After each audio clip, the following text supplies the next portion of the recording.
अच्छी बात है, आपकी प्रेरणा जागी है, लेकिन अभी संकोच होता है, भाई पता नहीं हम किसी को बुला लें और फिर खर्चा भी करें, फिर आनंद ना, तो बातें देखो मन है तो खुला बोलते, सब घर की तरह रहते हैं। जब आते हम कथा आपको अलग ही ढंग से, जैसे घर में कमरे में बैठे बात कर रहे हैं, ये हमारी शैली है, ठीक है।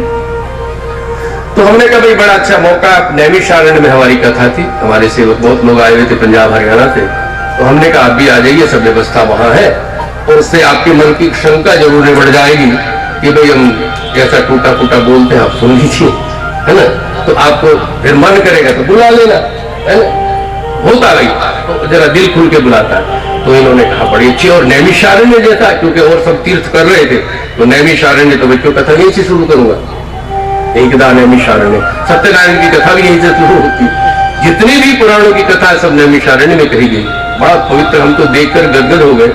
और आप भी कैलाश जी बहन जी जानती है क्या, वहां तो अंदर जंगल वन में घुसने का ही मतलब, हम रात के 2 बजे पहुंचे गाड़ी से, अपनी लड़के चला रहे थे, बेटा चला रहा था हमारे टीटू, तो जंगल में घुसते हमने कभी आ गया वो आसपास है, क्यों मन शांत हो गया। सबसे बड़ा प्रमाण होता है अपना दिल, ध्यान रखना, आत्मा से बड़ा प्रमाण दुनिया में कोई, ग्रंथ भी फेल है, यदि आपका दिल सुकून शांति महसूस कर रहा है तो किसी के कहने सुनने की जरूरत नहीं। क्या समझा, ऐसी लागी लगन, क्यों मीरा का मन मान गया, अब चाहे राणा टोके और चाहे सारा नगर टोके, बस नहीं है, अंतःकरण कह रहा है यहां शांति मिल रही है, तो बस फिर किसी के बहकाए में मत आई। लेकिन कौन सा अंतःकरण जो शुद्ध है, गलत अंतःकरण तो गलत सलाह देगा, लेकिन जो भजन करने वाला व्यक्ति है, थोड़ा भी प्रभु, उसका मन यदि आप शांत बैठ करके विचार करेंगे तो आपको सही सलाह मेरे प्रभु देंगे, तो व्यक्ति नहीं देंगे। तो नैमिषारण्य में आकर आपने कथा श्रवण की, 5 दिन ये रहे और वही चर्चा हुई और आज ये अवसर जुड़ गया। बीच में बहुत सी बातें होती हैं, तो आइए जरा समय को, क्योंकि मैं समय का थोड़ा पाबंद हूं भाई, ध्यान रखना। एक बात, 1 बजे का टाइम रखा तो 1 ही होगा, 1:05 नहीं होगा। मेरा आज तक का, अभी तक का तो रिकॉर्ड रहा, तो आज क्योंकि नई जगह है, सब व्यवस्थाएं होते होते लगता है पहले दिन की तो सबको माफी, कल से हमें तो माफी नहीं, हम अपने लिए माफ नहीं करेंगे अपने को। ठीक 1 बजे कथा प्रारंभ हो जाएगी, 12:30 पौने 1 बजे ये लोग आके ना कीर्तन भजन शुरू कर दें। ठीक 1 बजे यहाँ से मंगलाचरण हो जाया करेगा, और 4 बजे का समय है तो ठीक 4 बजे कथा को विराम हो जाएगा, 15 मिनट में आरती, 20 मिनट में, और ये नियम है, ठीक है।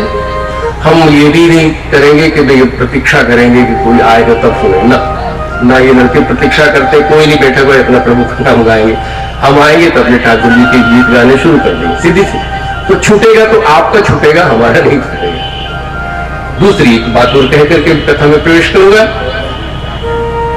कि कई लोग सोचते हैं अरे कथा तो होती रहती है ना, अगले साल फिर वहां होगी, उनका फिर सुन लेंगे, इस बात को टाल जाओ, ठीक है, ऐसा हो जाए।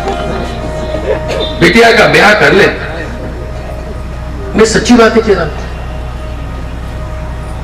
फिर बुढ़ापे में करना क्या है, बढ़िया ड्राइंग रूम होगा, एसी लगा होगा, माला हाथ में होगी, है ना, और बहू, छोटी वाली बहू सुबह सुबह चाय ब्रेड पकौड़े बना के लाएंगे, पिताजी मम्मी लो, सोच कल्पना करते हैं लोग, हर कोई करता है ना। बुढ़ापे में करना क्या, रिटायर होकर भजन करेंगे, ठीक है, आपने ठीक सोचा होगा, मगर गारंटी नहीं है कि हम बुढ़ापे तक जाएंगे भी। वो भी समय चूक गया, बचपन भी गया, जवानी भी, अब बुढ़ापे में नहीं भाई, नहीं होता। हमने बहुतों को देखा, अपना शरीर भारी हो जाता अपने लिए। हमने अपनी जवानी में बच्चों को का बोझ उठाया, 4-4, 6-6 बच्चों को संभाला, अब आप अपने शरीर को संभालोगे? नो, अपना शरीर नहीं संभलता है। बुढ़ापा अपने में बीमारी है, ऊपर से भगवान ना करे कोई छोटी मोटी बीमारी लग जाए। और ये भी कह दूं, आपने 4 बच्चों को संभाला है, मगर 4 जने मिलकर एक आदमी को, बूढ़े को संभाल नहीं सकते, ये आप भी जानते और मैं भी करते हैं। मेरे बच्चे लेकिन उतना नहीं करते जितने माँ बाप बच्चों के लिए करते। बस समझिए, थोड़ा कर दे जितना हो। आगे उनको अपने बच्चे भी देखने भाई, सीधी सी बात है। तो हिसाब किताब है, इसमें कोई दोष नहीं दे रहा हूं। अब उनके बच्चे हो गए, वो उनको संभाले कि तुम्हें संभाले। फोन कर देंगे, कुछ बात हुई, भागे भागे आएंगे, बेचारे 2-4 दिन रुकेंगे, दवा दारू दे करके फिर अपना नौकरी देखेंगे, नौकरी छोड़ देंगे। तुम ही कहोगे नहीं बेटा तू अपना काम देख, हमारा तो चल रहा है। बोलो, समझे नहीं? समझिए इनको, जो बातें सच्ची समझिए। तो भजन की कोई उम्र नहीं होती कि बुढ़ापे में भजन होता है। ध्रुव प्रहलाद की कथा आप जानते हैं, मैं उनको संक्षेप में कहूंगा, मैं कथा कोई नहीं सुनाऊंगा। कथा के पीछे जो रहस्य है वो आपके सामने कथा सारम, ये प्रश्न होगा यार। भगवान कलयुग आगे, टाइम इतना नहीं है, लंबी कथा सुनाएंगे तो कहानी बनकर रह जाएगी। यदि कथा का सार सुनाएंगे तो जीवन में उतरेगा। कथा का लाभ वो है जो हमारे जीवन में थोड़ा सा भी परिवर्तन लाए, हमारी आदतों में कोई बदलाव आ जाए, हमारे घर में थोड़ी सी शांति आ जाए, हमें अपने क्रोध को कंट्रोल करने का कोई रास्ता मिल जाए। यह है कथा। कहानियां तो आपको याद है, मेरे से ज्यादा आपने सुनी होंगी कथा, क्यों? हम तो महीना में 1-2 करते हैं, आप महीने में 3-3, 4-4 भी सुन सकते हैं। कितनी जगह सुनी होंगी, हमसे ज्यादा तो सुनने वाले आप। लेकिन कहानी याद है कि ध्रुव की, प्रहलाद की लीलाएं याद है, कृष्ण ने ये किया, मटकी तोड़ी, ये किया। क्यों? वाई? उससे मेरे जीवन का लाभ क्या है? लाभ तो आपको केवल नाम गाने का होगा, कथा सुनने का। कहानी तो आप किताबें पढ़ लीजिए। समझ? तो धोखा दिया ना अपने आप को। बोलो, बचपन में सोचा जवानी में करेंगे, जवानी में सोचा बुढ़ापे में करेंगे, अब सोचते चले गए, सोचते सोचते चले ही गए। बुढ़ापे में भी हमने बुजुर्गों को देखा, या तो ताशपत्ती लेकर बैठ जाते हैं, पीस ले। अरे चाचा, घर की चक्की पीस, कम से कम पाइया 2 पाइया आटा तो निकलेगा, घर के लोग खाएंगे, वो पीस ले। अरे कितने हो गए भाई, क्या हिसाब जोड़ रहे, हवा में हिसाब जोड़ रहे, झगड़ा भी हो जाता है। ठीक है, मनोरंजन करिए, मैं खुशी का विरोध नहीं करता, लेकिन अपने जीवन का जो लक्ष्य, जो शास्त्रों ने कहा,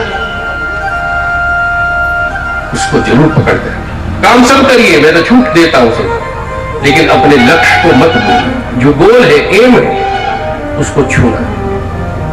इस मनुष्य का फल क्या है? गोस्वामी जी लिखते, चलो यहीं से शुरू करें।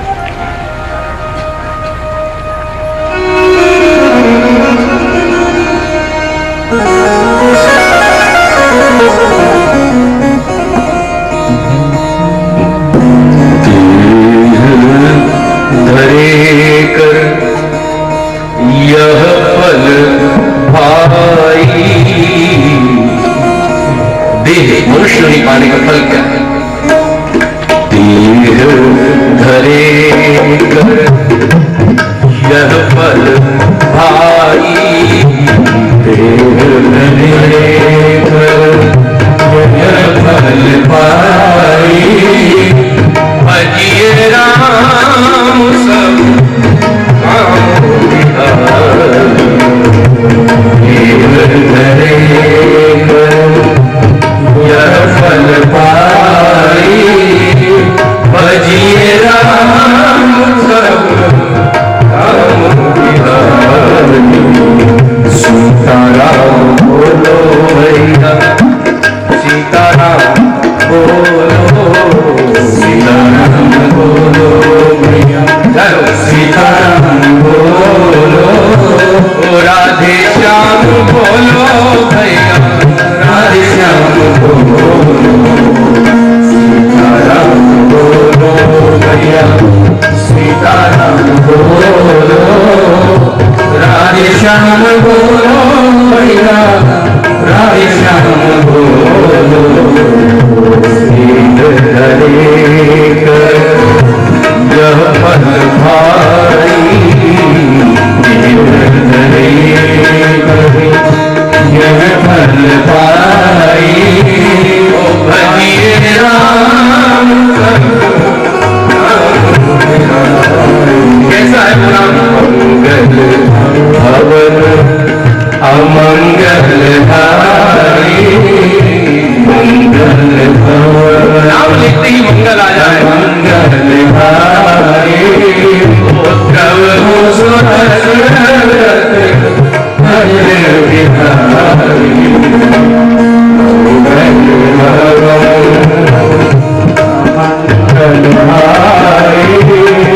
द्रवो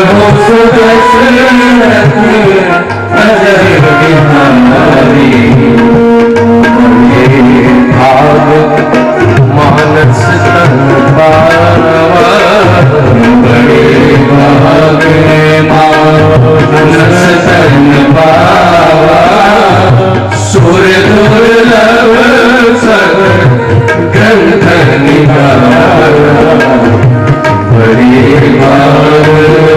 आचार्य शंकराचार्य कहते हैं जंतु नर जन्म दुर्लभ बता, विप्रता। सारे 84 लाख योनियों में जंतु नाम नर जन्म दुर्लभ, मनुष्य में बड़ी मुश्किल से पहुंचते। इसे पाकर यदि आपने भजन नहीं किया, क्योंकि मनुष्य योनि भोगों के लिए नहीं भजन के लिए मिली, समझ गए? हम भोगों में फंस गए, भजन छूट गया। ये यही समझाना है। भोग मत छोड़िए, भोग चाहिए क्योंकि शरीर है, शरीर को रखने के लिए अकेले रह नहीं सकते, शादी करानी पड़ेगी, जोड़ा बनाना पड़ेगा। अब जोड़ा बन गया तो बर्तन भांडे भी चाहिए, बोलो। मैडम के लिए कमरा भी चाहिए,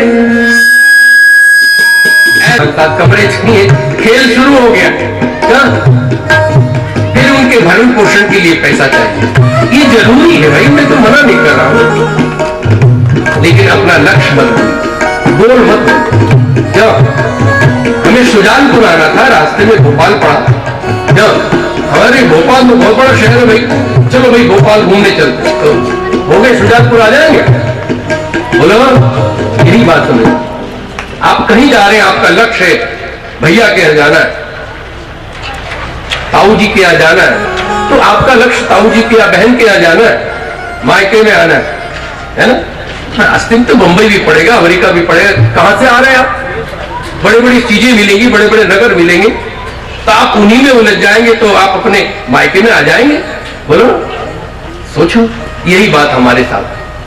इस दुनिया में सब कुछ है भाई, तुम इसी में उलझ जाओगे तो वापस जाके बाबुल से नजरें मिलाऊं कैसे, घर जाऊं कैसे।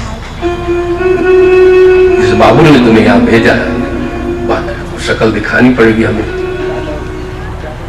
बोलो, पूछेगा, बेटा बेटी मैंने तुझे भेजा था दुनिया में भजन करने के लिए, किया?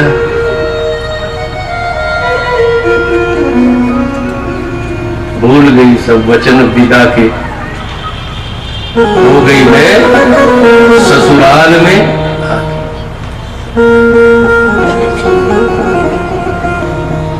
अभी क्योंकि गला गर्म नहीं हुआ मेरा, सफर की अभी थकावट लग रही है मुझे, गला गर्म हो जाएगा तब सुनाऊंगा, अभी सुनाऊंगा नहीं, अभी तो भूमिका दे रहा हूं। तो आइए श्रीमद् भागवत में प्रवेश करें, क्योंकि समय घटता जाएगा, रोज एक एक दिन एक एक मिनट भारी हो जाएगा हमें, और प्रसंग अधिक से अधिक सुनाने का मेरा प्रयास रहेगा। लेकिन पहले कह दिया, कथा का सार सुनाओ, ठीक है?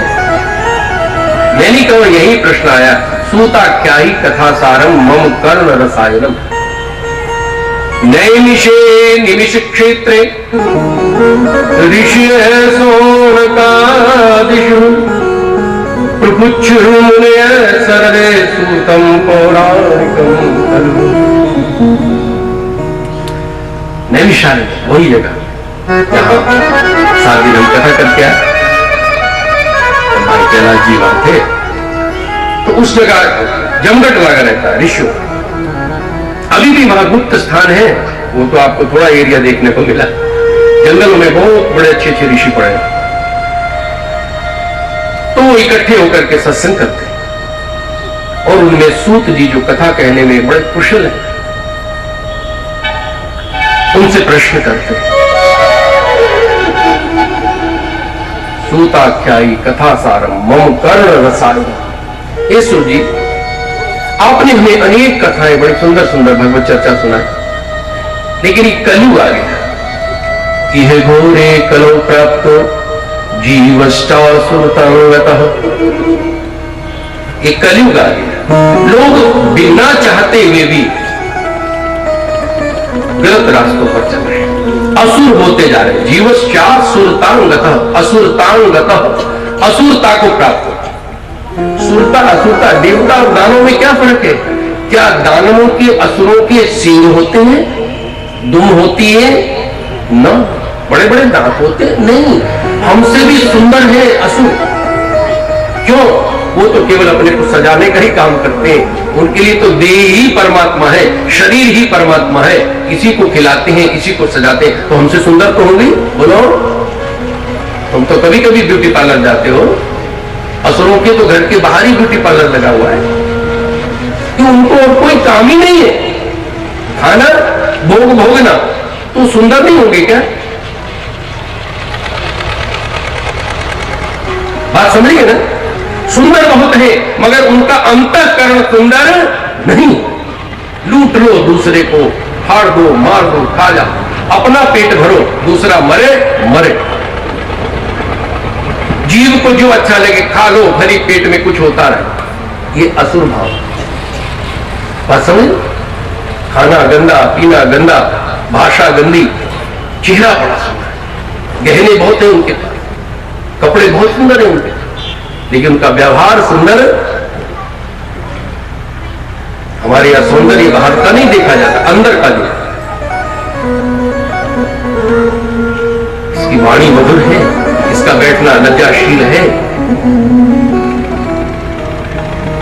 इसकी आंखों में शर्म है, ये देखा जाता। इसको सुन